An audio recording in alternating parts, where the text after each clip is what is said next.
UP में योगी सरकार को 4 साल पूरे। सीएम योगी विकास कार्यों का किया बखान, विकास पुस्तिका का किया विमोचन। कहा परिवर्तन ने दी यूपी को नई पहचान। असम दौरे पर कांग्रेस नेता राहुल गांधी। तिनसुकिया में छात्रों से किया संवाद, जनसभाओं को भी करेंगे संबोधित।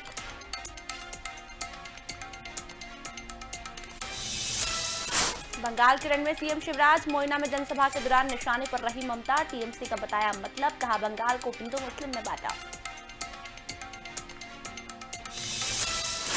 देश में कोरोना के 35,871 नए केस। बीते 24 घंटे में गई 172 मरीजों की जान। एमपी में सीएम शिवराज बोले चिंता की नहीं, गंभीर होने की जरूरत। और भारत ने इंग्लैंड को चौथे टी20 मैच में 8 रन से हराया। अब सीरीज 2 से बराबर। 20 मार्च को खेला जाएगा सीरीज का निर्णायक मैच।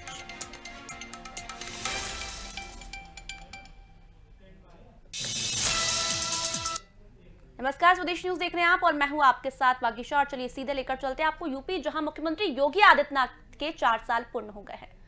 भाग्य दिया है। मैं विश्वास दिलाता हूं 24 करोड़ प्रदेशवासियों के लिए मित्रों, उनका मैं अभिनंदन करना चाहता हूं। कहां है ऐसे लोग, कहां ऐसे लोग जो निष्प्रिय रण में जूझने जाते हैं, परहित में निज हेतु त्याग करके प्यार बांटते जाते हैं। आशाओं के पुष्पलवित होते इन्हें मालियों से, आओ इनका धन्यवाद करें, जीवन सफल बनाते हैं। एक बार आदरणीय योगी जी के लिए, आदरणीय जनता जनार्दन के लिए अपने स्थान पर खड़े होकर तालियों के गड़गड़ाहट से मित्रों आदरणीय योगी जी का स्वागत करें। एक बार आप सब अपने सभी माताएं बहनें भी अपने स्थान पर खड़े होकर एक बार योगी जी, ऐसा मुख्यमंत्री नहीं मिलेगा इस राज्य को मित्रों, आज मुख्यमंत्री नहीं मिलेगा। 4 वर्ष के सफल कार्यकाल अपनी ईमानदारी के बदौलत राजनीतिक इच्छा शक्ति से सिद्ध कर दिया कि राजनीति की दिशा और दशा बदली जा सकती है मित्रों। यही नहीं, सपा बसपा सरकार के परिवार के लोग रिश्तेदार केवल एक दो जिले के गए विकास कार्यों को मानती थी मित्रों। केवल एक्सप्रेसवे का निर्माण कार्यों के विकास को मानती थी। केवल मित्रों एक्सप्रेसवे निर्माण श्रेय लेते थे, कहते थे काम बोलता है, जबकि सच पूछे सपा सरकार के काम नहीं बोलते हैं, उनके कारनामे बोलते हैं मित्रों। आज प्रदेश में 5 इंटरनेशनल 4 एक्सप्रेसवे निर्माण, लगभग 30,000 किलोमीटर नई 13,000 किलोमीटर नई सड़कों का निर्माण हुआ है। देश के 10 शहरों में मेट्रो रेल, प्रदेश नोएडा में फिल्म सिटी, 30 नए मेडिकल कॉलेजों जैसे अनेक कार्यों देश दुनिया के अंदर मित्रों खींचा जा रहा परिणाम 4,68,000 करोड़ रुपए के माध्यम से एमयू साइन हुए, जिसमें 3 लाख करोड़ रुपए परियोजना प्रारंभ हो गई मित्रों। यदि किसी ने किया है तो योगी सरकार ने किया है मित्रों। इस देश के अंदर विदेशी आक्रमणकारियों से लेकर हमले दंश झेला है। हमारे संस्कार संस्कृति का दमन एवं तिरस्कार देखा है मित्रों।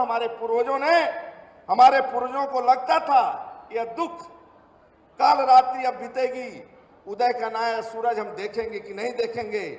समय ने करवट बदला, देश के अंदर मोदी योग प्रारंभ हुआ मित्रों, और राज्य के अंदर सन्यासी योगी आदित्यनाथ जैसा नेतृत्व प्रदेश को मिला। हमारे देश के वीरों ने, साधु संत योगियों ने धर्म और देश के पर आक्रमण करने वालों का विरोध किया मित्रों, युद्ध में बलिदान दिए और सपा शासन में राम भक्तों पर गोलियां चलाते आप देखे हैं मित्रों। इसी सपा शासन में आज अयोध्या, मथुरा, काशी, गंगा भारत के स्वाभिमान का प्राण वाहिकाएं हैं, तो मनुष्य के तरह राष्ट्र का भी प्राण है मित्रों। योगी जी ने उस प्राण को पहचाना है। संस्कृति द्रोहियों को ललकारते हुए भारत के भक्ति का ध्वजा लहराया है योगी सरकार मित्रों। और इलाहाबाद को अपने अतीत के गौरव को लौटाने में प्रयागराज नाम रखा है मित्रों योगी जी। यही नहीं, मुलायम दासता के प्रतीक फैजाबाद को भी अयोध्या का नाम दिया है मित्रों। आगरा में सपा सरकार द्वारा निर्मित निर्माणाधीन मुगल संग्रहालय का नाम भी छत्रपति शिवाजी नाम महाराज देने का किसी ने काम किया तो योगी सरकार ने दिया है मित्रों। प्रयागराज में दिव्य कुंभ आयोजन देश दुनिया के लिए मिसाल बना मित्रों। अयोध्या में प्रधानमंत्री ने भव्य राम मंदिर का निर्माण किसी ने किया मित्रों? तो आदरणीय मोदी जी, योगी जी ने किया मित्रों। यदि आपकी सरकार न होती तो राम मंदिर न बनता मित्रों। इसलिए मोदी योगी के लिए ये बधाई के पात्र है मित्रों। आज के समय अयोध्या का दीपोत्सव गिनीज बुक में रिकॉर्ड है मित्रों। कावड़ यात्रा डीजे पर रोक लगता था, योगी सरकार के नेतृत्व में कावड़ यात्रा पर हेलीकॉप्टर से किसी ने पुष्पों की वर्षा सरकारी करवाया मित्रों, तो योगी सरकार ने करवाया। आज मित्रों गुंडे बदमाशों के लिए सपा शासन में सेफ जोन था। आपने देखा है मुजफ्फरनगर, सहारनपुर, जहानाबाद मर्डर, बलात्कार, हत्या मित्रों। 2016 में अखिलेश सरकार में मथुरा का जवाहरबाग कांड भी आपने देखा है। मुठभेड़ में पुलिस अधिकारियों के शहादत देनी पड़ती थी मित्रों। अब सेफ जोन नहीं होना चाहिए, वो अपराधियों गुंडियों के लिए सरकारी जोन था मित्रों। लेकिन आदरणीय योगी जी के शासन में उसी गुंडों AK-47 लेकर चलने वालों के ऊपर मित्रों योगी सरकार का उनके बुलडोजर पर, उनके संपत्तियों पर बुलडोजर चल रहा है मित्रों। 1000 करोड़ की संपत्तियां उनकी जब्त हुई है मित्रों।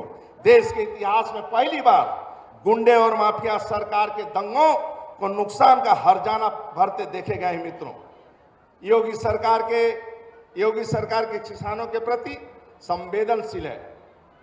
पहली की सरकारों द्वारा कर्ज के जाल में फंसे प्रदेश के किसानों ने अपनी कैबिनेट में पहली बार मित्रों 86 लाख छोटे किसानों को 38,000 करोड़ रुपया का ऋण माफ किया है मित्रों।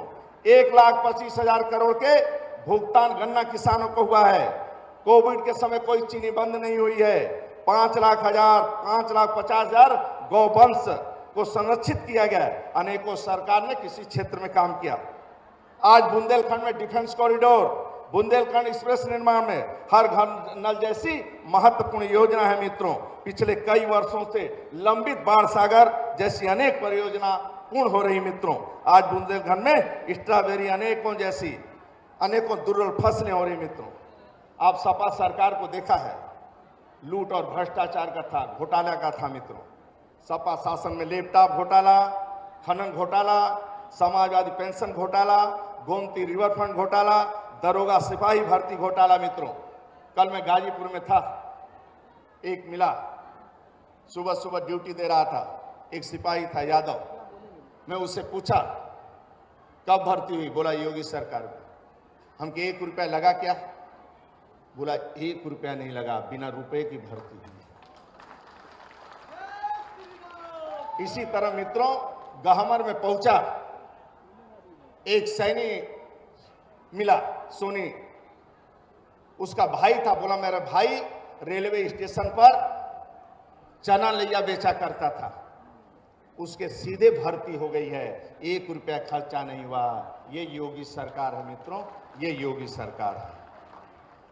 मोटी मोटी रकम देकर सपा शासन में भ्रष्टाचार होता था मित्रों। आज मैं कह सकता हूं कि 4 साल में योगी सरकार पर कोई भ्रष्टाचार का आरोप नहीं लगा सकता है मित्रों। कोई लगा सकता है मित्रों? कोई लगा सकता है? यही पत्रकार बंधुओं के ऊपर पत्रकार बंदियों को पीटा जाता था मित्रों। आज पत्रकार बंधुओं को 5 लाख का बीमा कवर देने का काम किसी ने किया है? तो योगी सरकार ने किया है मित्रों। आज वहीं पहले पीटे जाते थे मित्रों। मैं पुनः आदरणीय योगी जी उनकी टीम को बधाई देना चाहता हूं मित्रों। आज मैं कह सकता हूं, आज देश में चारों तरफ विकास हो रहा है, प्रदेश में उन्नति का प्रकाश हो रहा है। मोदी जी, योगी जी सैकड़ों योजनाओं से अंत्योदय का सफल प्रयास हो रहा है। बेटियों को सुरक्षा का एहसास हो रहा है। गरीब किसान के खुशियों का आभास हो रहा है। मां भारती के दोनों बेटों के तेज से जंगमय के पूरा आकाश हो रहा है मित्रों, आकाश हो रहा है। आप सभी मित्रों को हृदय से मैं स्वागत करता हूं मित्रों। आप मोदी योगी पर विश्वास करना मित्रों। कभी कभी इस धरती पर पैदा होते हैं, मैं विश्वास दिलाता हूं मित्रों, हर गरीब को पक्का मकान मिलेगा, हर गरीब को शौचालय मिलेगा, 5 लाख का इलाज होगा। हर गरीब की खुशहाली के लिए आदरणीय मोदी जी, योगी जी अपना जीवन समर्पित कर दिया है मित्रों। लेकिन 4 काम आपको भी करना पड़ेगा। 4 काम आप कर लो, बाकी मोदी योगी पर छोड़ दो मित्रों। मैं गारंटी से कहता हूं 4 साल में परिवर्तन नहीं होता है मित्रों। 70 साल इस देश को लोग लूटे हैं, कम से कम योगी सरकार को 15 साल चाहिए मित्रों। 15 साल, उससे बहुत काम उन्होंने कर दिया है मित्रों। हर गरीब को पानी देना है, हर गरीब को नल पहुंचाना है। मैं दौड़ा करता हूं नीचे मित्रों, इतने गरीब हैं लोग जिसकी आप कल्पना नहीं कर सकते। भारतीय जनता लोगों ने लूटा है, इसलिए 4 काम आप कर लेना, बाकी योगी मोदी जी पर छोड़ देना मित्रों। मैं गारंटी से कहता हूं एक भी गुंडे, एक भी भ्रष्टाचारी नहीं बैठेंगे। लेकिन 4 काम आपको करना पड़ेगा। करोगे? माताएं बताएं, करेंगी?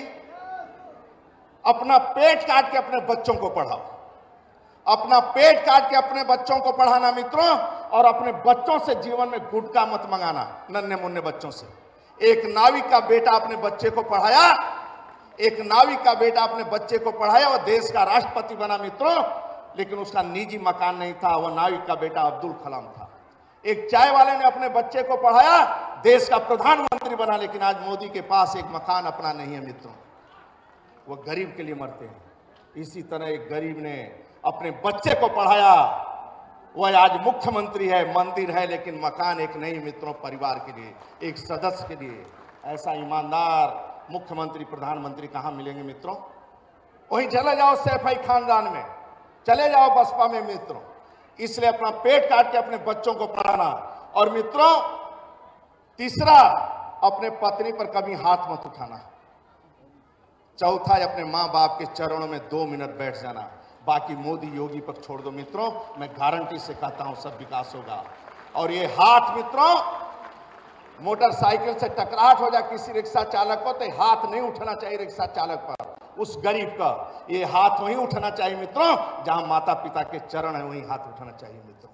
बाकी मोदी योगी पर छोड़ दो। मैं विश्वास दिलाता हूं मित्रों, एक एक घर पक्का होगा, गरीब का मकान बनेगा, हर घर में आयुष्मान कार्ड होगा। एक बार पुनः आदरणीय योगी जी, पूज्य योगी आदित्यनाथ के तालियों के गड़गड़ाहट से स्वागत करो मित्रों। ये लगना चाहिए बंगाल के धरती तक आवाज गूंज रहा है, और वहां भी श्री राम की आवाज गूंज रही है मित्रों। भारत माता की।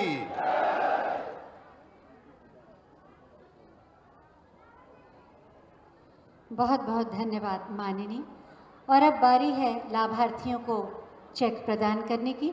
इस क्रम में सबसे पहले हम स्वयं सहायता समूह की दीदियों को मंच पर बुलाएंगे और माननीय मुख्यमंत्री महोदय से अनुरोध करेंगे कि उन्हें 5,50,000 का चेक दें। तृप्ता तिवारी, रेणु सिंह, अंजू, कल्पना और संगीता देवी। इसके बाद ओडीओपी, MYSY और PMEGP के लाभार्थियों को चेक दिया जाएगा। इस क्रम में हम बुला रहे हैं मंजू जलोटा,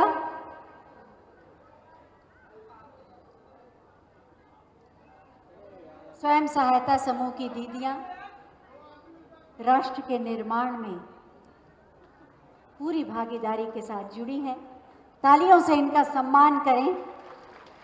एक जनपद एक उत्पाद के लिए मंजू जलोटा जी को चिकन कारी के लिए ये चेक दिया जा रहा है। एक जनपद एक उत्पाद की सुश्री श्रुति अग्रवाल को भी चिकन कारी के लिए चेक प्रदान किया जा रहा है। मुख्यमंत्री युवा स्वरोजगार योजना के लिए सुश्री सौम्या गुप्ता को मैन्युफैक्चरिंग ऑफ फूड इंडस्ट्री के लिए चेक दिया जा रहा है। MYSY की दीप्ति पांडे को मैन्युफैक्चरिंग ऑफ पेपर कप के लिए चेक दिया जा रहा है। और साथ ही PMEGP के लिए विजयपाल जी को मैन्युफैक्चरिंग ऑफ फूड इंडस्ट्री नमकीन मैन्युफैक्चरिंग के लिए चेक दिया जा रहा है। बहुत बहुत धन्यवाद माननीय मुख्यमंत्री जी। जोरदार तालियां इन सभी लाभार्थियों के लिए।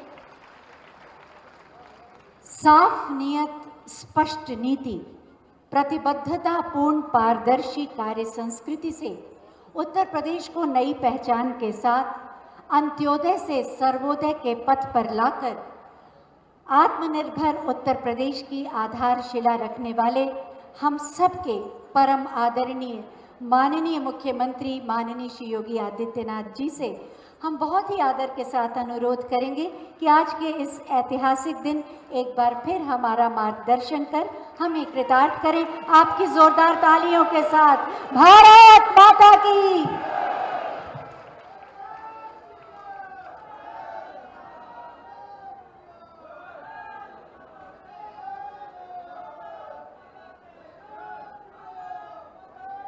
भारतीय जनता पार्टी प्रदेश की सरकार के सफलतापूर्वक 4 वर्ष के कार्यकाल के उपलक्ष्य में आयोजित आज के इस समारोह में प्रदेश के हमारे कर्मठ और लोकप्रिय अध्यक्ष माननीय स्वतंत्र देव सिंह जी, प्रदेश सरकार में मेरे वरिष्ठ सहयोगी उप मुख्यमंत्री द्वय श्री केशव प्रसाद मौर्य जी, डॉक्टर दिनेश शर्मा जी, प्रदेश सरकार में वरिष्ठ मंत्री वित्त, संसदीय कार्य और चिकित्सा शिक्षा के मंत्री श्री सुरेश कुमार खन्ना जी, भारतीय जनता पार्टी के लखनऊ में संगठन के प्रभारी श्री गोविंद नारायण शुक्ल जी, महानगर के अध्यक्ष मुकेश शर्मा जी, जिलाध्यक्ष श्री कृष्ण लोधी जी, महामंत्री श्री अमरपाल मौर्य जी, प्रदेश मंत्री डॉक्टर चंद्रमोहन जी, माननीय सांसद श्री कौशल किशोर जी, महापौर श्रीमती संयुक्ता भाटिया जी, माननीय विधायकगण श्री सुरेश श्रीवास्तव जी, श्री सुरेश तिवारी जी, डॉक्टर नीरज बोरा जी, श्री अविनाश त्रिवेदी जी, श्रीमती जय द्विवेदी, आज के इस कार्यक्रम में उपस्थित प्रदेश के मुख्य सचिव श्री राजेंद्र कुमार तिवारी जी, अपर मुख्य सचिव गृह अवनीश अवस्थी जी, पुलिस महानिदेशक श्री हितेश चंद अवस्थी जी, अपर मुख्य सचिव नवनीत सहगल जी और भारी संख्या में उपस्थित भारतीय जनता पार्टी के सभी कार्यकर्ता और उपस्थित भाइयों बहनों, 4 वर्ष की उपलब्धियों के साथ ही विभिन्न लाभार्थी परक योजनाओं का एक कार्यक्रम प्रदेश के सभी 75 जनपदों में संपन्न हो रहा है।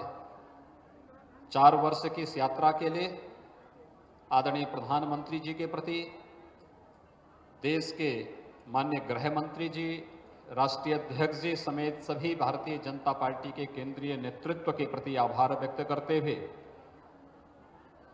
प्रदेश की अपनी टीम, भारतीय जनता पार्टी के पदाधिकारियों, जनप्रतिनिधियों और प्रदेश की जनता जनार्दन का अभिनंदन करता हूं, जिन्होंने बहुत सकारात्मक माहौल में प्रदेश के अंदर विकास, सुरक्षा और सम्मान का एक बेहतर वातावरण पिछले 4 वर्षों के अंदर बनाया है।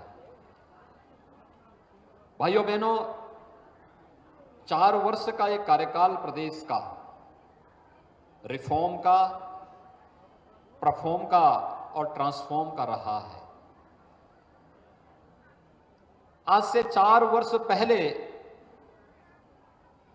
उत्तर प्रदेश का कोई नागरिक देश के अंदर या दुनिया के अंदर कहीं जाता था तो लोग उसे शक की निगाह से देखते थे, हीन भावना के साथ देखते थे, क्योंकि उन्हें लगता था ये कैसे प्रदेश में है जहां पर कानून व्यवस्था नाम की कोई चीज नहीं, जहां पर भ्रष्टाचार का बोलबाला है, जहां पर अराजकता है, कोई पर्व और त्योहार शांतिपूर्ण ढंग से नहीं मनाए जा सकते हैं।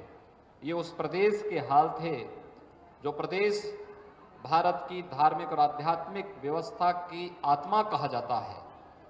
मर्यादा पुरुषोत्तम भगवान श्री राम की जन्मभूमि उत्तर प्रदेश, लीलाधारी भगवान कृष्ण की जन्मभूमि उत्तर प्रदेश, मां गंगा और मां यमुना का संगम स्थल उत्तर प्रदेश, तमाम अन्य आध्यात्मिक और देश को दुनिया के सामने एक नई पहचान के रूप में रखने वाले महापुरुषों की भूमि उत्तर प्रदेश, देश को सर्वाधिक प्रधानमंत्री देने वाला प्रदेश, किस भाव से, किस कदर शक की निगाहों से घिरा हुआ था, ये किसी से छुपा हुआ नहीं था। लेकिन पिछले 4 वर्ष के दौरान आज उत्तर प्रदेश का वासी देश के अंदर और दुनिया के अंदर कहीं भी जाएगा तो बड़े सम्मान के साथ उसको लोग देखते हैं, उसके अंदर एक नया आकर्षण देखते हैं, ढूंढने का प्रयास करते हैं और ये पूछते जरूर होंगे, अच्छा आप उत्तर प्रदेश से आए हैं, प्रदेश के बारे में, प्रदेश सरकार के बारे में, प्रदेश के जनप्रतिनिधियों के बारे में लोगों के मन में एक नई धारणा बनी है कि नहीं, अब ये पुराना उत्तर प्रदेश नहीं, ये प्रदेश अब नए भारत का नया उत्तर प्रदेश है, प्रधानमंत्री मोदी जी के सपनों को साकार करने वाला उत्तर प्रदेश है। और ये जो सम्मान का भाव पैदा हुआ है, ये केवल मेरे लिए नहीं, मेरे सहयोगी उप मुख्यमंत्री या मंत्रियों के लिए नहीं, केवल संगठन के पदाधिकारियों के लिए नहीं, प्रदेश के 24 करोड़ जनता के सम्मान को, स्वाभिमान को बढ़ाने वाला ये अवसर है। और इन 4 वर्षों में इस प्रदेश को हम लोगों ने बीमारू प्रदेश से एक समर्थ प्रदेश की ओर अग्रसर किया है। अनेक प्रकार के कार्य हुए हैं, कोई फील्ड अछूता नहीं है। हमने 2017 के प्रारंभ में विधानसभा चुनाव जब प्रदेश के अंदर प्रारंभ हुए थे, उस समय लोक कल्याण संकल्प पत्र जारी किया था और लोक कल्याण संकल्प पत्र को हम लोगों ने गीता मान करके उसके एक एक पंक्ति को अक्षरशः पालन करने का प्रयास किया और उसको धरातल पर उतार करके लोक कल्याण का पथ प्रशस्त करके प्रदेश को आज बीमारू से समर्थ प्रदेश बनाने में सफलता प्राप्त की। आज उसी का परिणाम है। कोई भी फील्ड हो प्रदेश के अंदर, उसमें प्रदेश आज देश के अंदर अपना एक विशिष्ट स्थान रखता है। मुझे याद है प्रधानमंत्री आवास योजना में जब हम 2017 में आए थे, उत्तर प्रदेश का स्थान 23वां था। और आज मुझे प्रसन्नता है 40 लाख गरीबों को ग्रामीण और शहरी क्षेत्र में प्रदेश सरकार प्रधानमंत्री आवास योजना में एक एक आवास उपलब्ध करा करके नंबर 1 स्थान पर है। 2017 में, मार्च 2017 में जब हम लोग आए थे, स्वच्छ भारत मिशन के अंतर्गत उत्तर प्रदेश के अंदर 2.5 वर्ष में मात्र 43 लाख शौचालय बने थे और उत्तर प्रदेश का स्थान 27वें नंबर पर था। ओडीएफ में 27वें नंबर पर हम थे। और आज मुझे बताते हुए प्रसन्नता है कि हम लोगों ने इस लक्ष्य को मात्र 1.5 वर्ष के अंदर प्राप्त किया। 2 अक्टूबर 2019 से 1 वर्ष पहले हम लोगों ने 2 अक्टूबर 2018 को उत्तर प्रदेश को ओडीएफ घोषित करके 2 करोड़ 61 लाख गरीबों को एक एक शौचालय देने का काम प्रदेश के अंदर किया। भाइयों बहनों, प्रदेश के अंदर बिजली आती ही नहीं थी। आती थी तो जैसे डॉक्टर दिनेश शर्मा जी ने कहा कि वो एक समाचार बनता था कि आज तो बिजली आ गई, ऐसे लगता था जैसे बहुत बड़ी खुशी हो गई है। और ये तब था जब प्रदेश के अंदर 1,21,000 गांवों तक बिजली नहीं थी, यानी बिजली के खंभे नहीं थे। जब बिजली के खंभे नहीं थे तो वहां पे बिजली देने की आवश्यकता भी नहीं थी, वहां तक बिजली पहुंची ही नहीं थी। और आज मुझे बताते हुए प्रसन्नता है कि 1,21,000 गांवों में नए विद्युतीकरण के कार्य को संपन्न करने के साथ 1 करोड़ 38 लाख गरीबों को निःशुल्क विद्युत कनेक्शन उपलब्ध करवाने के साथ जनपद मुख्यालयों में 24 घंटे, तहसील मुख्यालयों में 20 से 22 घंटे और ग्रामीण क्षेत्र में 16 से 18 घंटे की बिजली प्रदेश सरकार ने उपलब्ध करवाने के साथ ही इस सेक्टर में व्यापक कार्य आगे बढ़ाया। आज आप आते होंगे, उत्तर प्रदेश बिजली से चमकता हुआ दिखाई देता। कहीं से भी आप घुसेंगे, नेपाल से घुसेंगे तो बिहार से घुसेंगे, छत्तीसगढ़ से, झारखंड से, मध्य प्रदेश से, राजस्थान से, हरियाणा से, उत्तराखंड से, कहीं से भी आप उत्तर प्रदेश में घुसेंगे, रात्रि में उत्तर प्रदेश का हर गांव जगमगाता हुआ दिखाई देता है। एक नए उत्तर प्रदेश की नई तस्वीर है, ये बदलता हुआ उत्तर प्रदेश है। सड़कों के क्षेत्र में क्या स्थिति थी? उत्तर प्रदेश की सीमा जहां से प्रारंभ होती थी, गड्ढे प्रारंभ होते थे और गड्ढे प्रारंभ इस कदर गड्ढे थे, लोगों ने सड़क मार्ग से चलना बंद कर दिया था। लोगों को लगता था कि पैदल जाएंगे अच्छा है, सड़क कहीं दुर्घटना का कारण न बन जाए। बहुत सारी जगह तो ये नहीं तय हो पाता था कि खेत है, खलियान है या सड़क है, ये तय करने में भी दिक्कत होती थी। मैं देखता था भारतीय जनता पार्टी का जनप्रतिनिधि, उसमें मैं भी था, हम लोगों को बरसात के समय में सड़कों की स्थिति ऐसी होती थी कि उन सड़कों में ही धान की रोपाई करनी होती थी, क्योंकि सड़क नाम की कोई चीज ही नहीं बची हुई थी।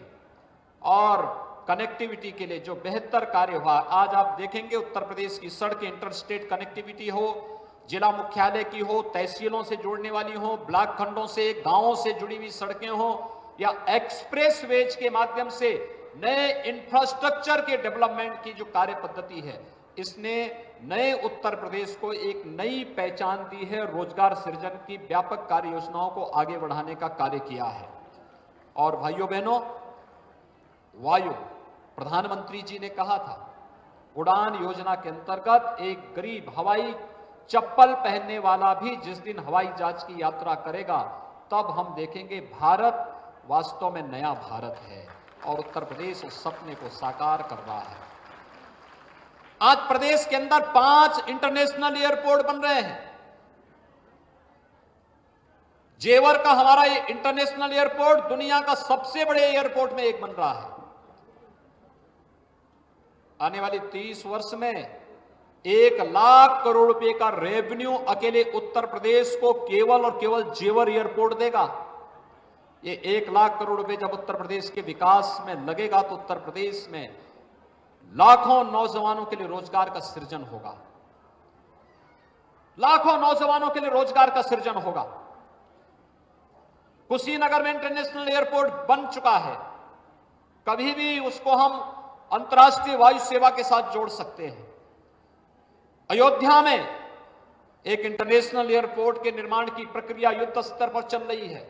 लखनऊ और वाराणसी नए एयरपोर्ट के रूप में अंतर्राष्ट्रीय वायु सेवा के लिए पूरी सेवाएं यहां पर उपलब्ध करा रही हैं। हम लोग जब आए थे केवल 2 एयरपोर्ट फंक्शनल थे। आज गोरखपुर, प्रयागराज, कानपुर, आगरा, बरेली, हिंडन, ये 6 नए एयरपोर्ट इसके बाद प्रारंभ हुए और 17 पर कार्य चल रहा है। वर्तमान में 17 एयरपोर्ट पर काम चल रहा है, जहां पर कोई सोचता नहीं था।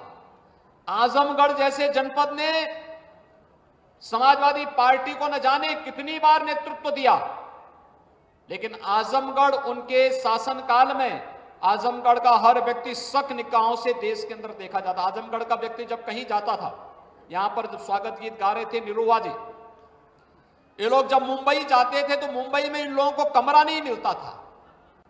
होटल में जाते थे तो होटल वाला पहले खुश होता था कि कोई ग्राहक आया है, और जैसे ही वो कहता था कि हम आजमगढ़ के हैं तो तत्काल कहता था होटल में जगह नहीं है। आज आजमगढ़ आतंकवाद के लिए नहीं, विकास के लिए जाना जा रहा है। पूर्वांचल एक्सप्रेसवे आजमगढ़ होते हुए जा रही है। आजमगढ़ में हमारा एक राज्य विश्वविद्यालय का निर्माण कार्य प्रारंभ होने जा रहा है और आजमगढ़ विकास की नई ऊंचाइयों को छूता हुआ एक नए एयरपोर्ट के निर्माण के साथ भी युद्ध स्तर पर एयरपोर्ट के निर्माण का कार्य भी उसी आजमगढ़ में हो रहा है। ये विकास चेंज करता है, लोगों के जीवन में परिवर्तन का कारक बनता है। चित्रकूट में याद करिए, हजारों वर्ष पहले भगवान राम लंका पर विजय प्राप्त करके पुष्पक विमान से अयोध्या आए थे और हम तो अवध के वासी हैं। हजारों वर्षों के बाद भी हम वायु सेवा नहीं दे पाए। आज मुझे गौरव की अनुभूति होती है कि चित्रकूट में भी हम लोग पहाड़ की चोटी पर एयरपोर्ट बना रहे हैं। शानदार एयरपोर्ट बन रहा है वहां पर हमारा, शानदार एयरपोर्ट का निर्माण हो रहा है और अयोध्या में भी एक इंटरनेशनल एयरपोर्ट का निर्माण कार्य हम कर रहे हैं। भाइयों बहनों, श्रावस्ती में भगवान बुद्ध ने सर्वाधिक चातुर्मास अपने व्यतीत किए थे। श्रावस्ती में विकास से छूता था, आज एयरपोर्ट का कार्य युद्ध स्तर पर हमारा वहां चल रहा है।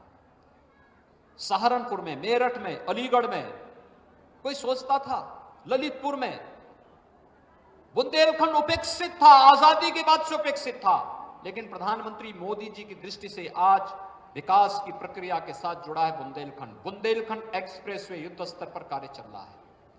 हमारा प्रयास है इस वर्ष के अंत तक पूर्वांचल एक्सप्रेसवे और बुंदेलखंड एक्सप्रेसवे में हम यातायात संचालन के लिए से प्रारंभ करेंगे। ये दोनों बैकबोन बनेगी उत्तर प्रदेश की अर्थव्यवस्था की। जिस दिन पूर्वांचल एक्सप्रेसवे, बुंदेलखंड एक्सप्रेसवे और गंगा एक्सप्रेसवे एक साथ चालू होंगी, भाइयों बहनों, उत्तर प्रदेश की अर्थव्यवस्था देश की सबसे बड़ी अर्थव्यवस्था उस दिन होगी। उस दिन उत्तर प्रदेश की अर्थव्यवस्था को फिर कोई उत्तर प्रदेश को बीमारू राज्य नहीं कहेगा। ये नए उत्तर प्रदेश की नई तस्वीर सबके सामने रखते हुए मुझे बहुत हार्दिक प्रसन्नता की अनुभूति हो रही है। और भाइयों बहनों, ये हम सफल इसलिए हो पाए हैं क्योंकि हमारे सामने आदरणीय प्रधानमंत्री जी का मार्गदर्शन और आप सबका, जनता जनार्दन का आशीर्वाद जो प्रदेश सरकार के साथ था। प्रदेश के एक एक सुधारवादी कदम को गांव ने, गरीब ने, किसान ने, नौजवान ने, महिलाओं ने इसको स्वीकारा। प्रदेश सरकार ने जो कदम उठाए कि नकल विहीन परीक्षा होनी है, तो यहां के नौजवानों ने सहर्ष उसको स्वीकार किया। हां, हम नकल नहीं करेंगे। और नकल विहीन परीक्षा को माध्यमिक शिक्षा परिषद ने, उच्च शिक्षा विभाग ने प्रदेश के अंदर लागू करके एक नया शैक्षणिक माहौल प्रदेश के अंदर देने का कार्य किया। टेक्निकल एजुकेशन में, मेडिकल एजुकेशन में कितना परिवर्तन हुआ। 1947 से लेकर के 2016-17 तक केवल 12 मेडिकल कॉलेज, और 2016-17 से 2020-21 के बीच में हम लोग आज 30 नए गवर्नमेंट मेडिकल कॉलेज बना रहे हैं। 30 भाइयों बहनों, जो हमारे 16 जनपद बचे हुए हैं, उन 16 जनपदों के लिए भी कार्य योजना लेकर के हम लोग आ गए हैं कि इस वर्ष के अंत तक वहां पर भी हम शिलान्यास करके प्रदेश में 75 के 75 जनपदों में या तो राजकीय मेडिकल कॉलेज होंगे या पीपीपी मोड में एक मेडिकल कॉलेज हम जनता की विशेषज्ञ सेवाओं, चिकित्सा सेवा के लिए अवश्य उपलब्ध कराएंगे। आज प्रदेश के अंदर बन रहा है। जिस कमिश्नरी में कोई विश्वविद्यालय नहीं, वर्तमान में हम 7 नए विश्वविद्यालय बना रहे हैं। सहारनपुर में मां शाकंभरी के नाम पर एक नया विश्वविद्यालय की स्थापना की कार्रवाई युद्ध स्तर पर चल रही है। अलीगढ़ मुस्लिम विश्वविद्यालय के लिए दान जिस महापुरुष ने दिया था, महाराजा महेंद्र प्रताप सिंह ने, उनके नाम पर अलीगढ़ मुस्लिम विश्वविद्यालय में एक भी शिलापट नहीं। लेकिन राज्य सरकार ने तय किया है, हम जमीन भी राज्य सरकार की तरफ से देंगे, पैसा भी राज्य सरकार से उच्च शिक्षा विभाग दे रहा है, और राजा महेंद्र प्रताप सिंह के नाम पर एक विश्वविद्यालय की स्थापना हमारी सरकार करने जा रही है अलीगढ़ में। अलीगढ़ में हम लोग आजमगढ़ में एक नए राज्य विश्वविद्यालय की स्थापना करने जा रहे हैं। और भाइयों बहनों, सरदेव अटल जी की ये कर्म भूमि रही है लखनऊ। लखनऊ में हम लोगों ने प्रदेश के जितने भी मेडिकल कॉलेजेस हैं, इन सब के लिए एक विश्वविद्यालय, चिकित्सा विश्वविद्यालय, अटल बिहारी वाजपेयी चिकित्सा विश्वविद्यालय की स्थापना लखनऊ में युद्ध स्तर पर प्रारंभ हो रहा है। प्रदेश के अंदर विधि विश्वविद्यालय प्रयागराज में स्थापना की कार्रवाई युद्ध स्तर पर चल रही है। तो साथ साथ आयुष विश्वविद्यालय गोरखपुर में स्थापित होगा। और एक प्रदेश के अंदर हम लोग अपराध की बढ़ती प्रकृति को ध्यान में रखते हुए, उसको ध्यान में रख करके भी प्रदेश सरकार ने कार्य योजना तैयार की है। लखनऊ के अंदर UP state police and forensic institute की स्थापना करने की कार्रवाई भी प्रदेश के अंदर हम लोग यहां प्रारंभ करने जा रहे हैं। यानी हर एक क्षेत्र में कुछ न कुछ परिवर्तन हुआ है, और ये परिवर्तन प्रदेश को, प्रदेश की प्रति व्यक्ति आय को बढ़ाने में, प्रदेश में निवेश की संभावनाओं को आगे बढ़ाने के लिए, यानी व्यवसाय की सुगमता, ईज ऑफ डूइंग बिजनेस के लिए, उचित माहौल बनाने के लिए, और प्रदेश के अंदर प्रदेश की अर्थव्यवस्था को एक नई ऊंचाइयों तक पहुंचाने के लिए हम लोगों ने बड़ी मुस्तैदी के साथ, ईमानदारी पूर्वक प्रयास किया। आज उसके परिणाम हम सबके सामने हैं। ईज ऑफ डूइंग बिजनेस की जब हम बात करते हैं, जब व्यवसाय की सुगमता की बात करते हैं, तो जीवन की सुगमता भी उसमें उतना ही महत्वपूर्ण है। गरीब को आवास, गरीब को शौचालय, गरीब को विद्युत कनेक्शन, गरीब को रसोई गैस का निःशुल्क कनेक्शन, गरीब को रसोई विद्युत के भी निःशुल्क कनेक्शन, प्रधानमंत्री किसान सम्मान की योजना हो, खाद्यान्न उत्पादन की योजना हो, प्रधानमंत्री स्टैंड अप की योजना हो, प्रधानमंत्री स्टार्टअप की योजना हो, मेक इन इंडिया को एक नए रूप में आगे बढ़ाने का हो, और ओडीओपी और आत्मनिर्भर भारत की नींव के रूप में परंपरागत उद्यम को आगे बढ़ाने का कार्य हो, उत्तर प्रदेश ने इन सभी क्षेत्रों में व्यापक परिवर्तन करके दिखाया है। और आज जब प्रदेश सरकार अपने 4 वर्षों की सफलता की इस कहानी को आगे बढ़ा रही है, प्रदेश की कानून व्यवस्था के बारे में मैंने पहले भी कहा, यहां दंगे होते थे, हर दूसरे दिन दंगे होते थे, तीसरे दिन दंगे होते थे, महीनों महीनों कर्फ्यू रहता था। और आज मुझे बताते हुए गौरव की अनुभूति हो रही है, जब सरकार अपना 4 वर्ष का कार्यकाल संपन्न करने जा रही है, प्रदेश के अंदर 4 वर्ष के अंदर एक भी दंगा नहीं हुआ है। अपराध और अपराधियों के प्रति जीरो टॉलरेंस की नीति के तहत जो कार्य प्रारंभ हुआ, आज उसका परिणाम है अपराधी आज या तो जेल के अंदर है या प्रदेश छोड़ करके कहीं मुंह छुपा करके बैठा हुआ है। उसको प्रदेश के अंदर आने का वो दुस्साहस नहीं कर सकता है।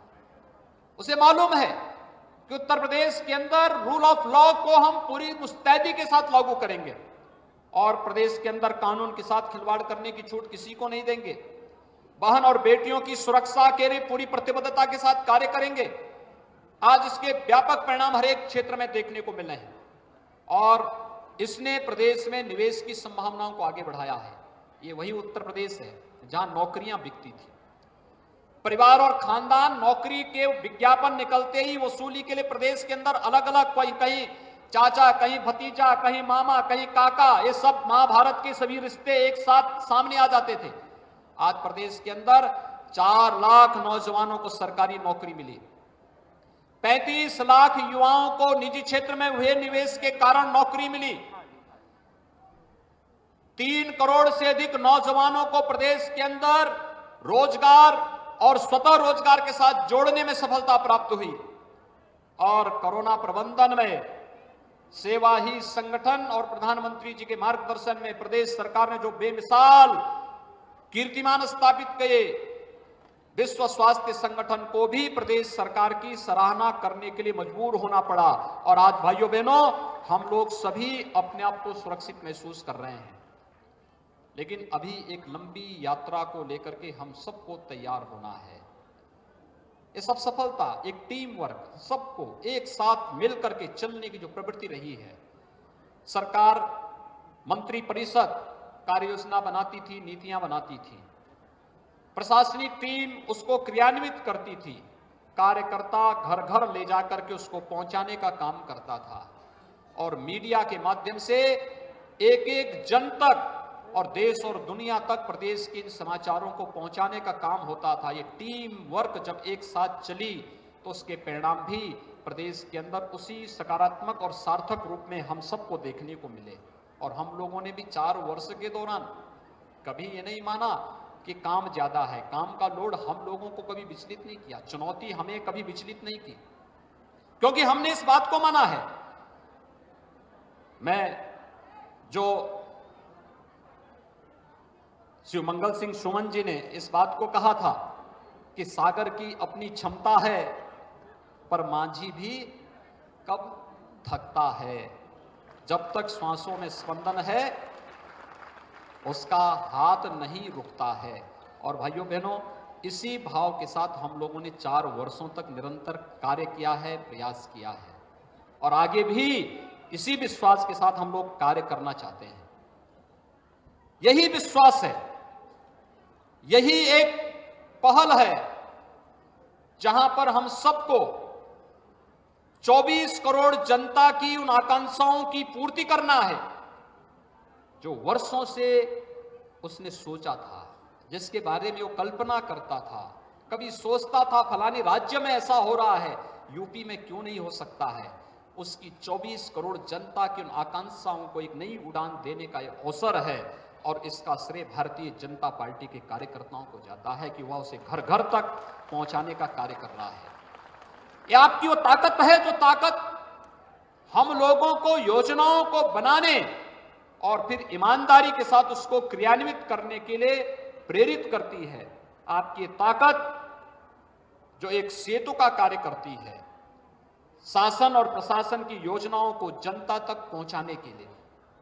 और आज के उस अवसर पर मैं प्रदेश की जनता का अभिनंदन करता हूं। भारतीय जनता पार्टी के कार्यकर्ताओं को 4 वर्ष की सफलता के लिए हृदय से बधाई देता हूं।